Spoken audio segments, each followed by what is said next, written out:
Уважаемые мои братья и сестры, а теперь мы вам покажем наши башни. И вот таких башен по Чеченской Республике Нохчичеве огромное количество. Это родовые башни ламакинцев. Вот в таких прекрасных местах проживали наши предки.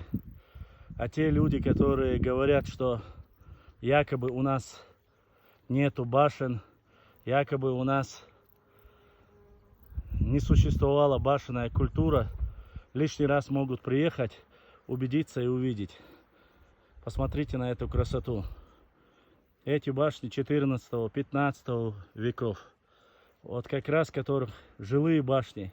Боевые башни, как мы знаем, в основном были разрушены. Есть развалины, где видны разрушенные боевые башни. Вот такие вот прекрасные места. Смотрите, как они хорошо сохранились. Вот он прекрасно наш край. Чеченская Республика Нохчичеве. Вот. Посмотрите на эту красоту. Еще раз повторюсь.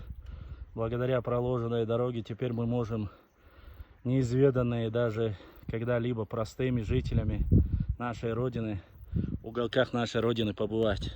Посмотрите на это грациозные, великолепные горы, великолепную, красивую природу. Вот. Вот так вот и живем, как говорится. Жалко, конечно, что не смог захватить все. А что касается природы, вы посмотрите. Посмотрите на это великолепие. Вот такие четкие цветочки находятся у нас. А горы, это просто не передать. Просто не передать, как красиво.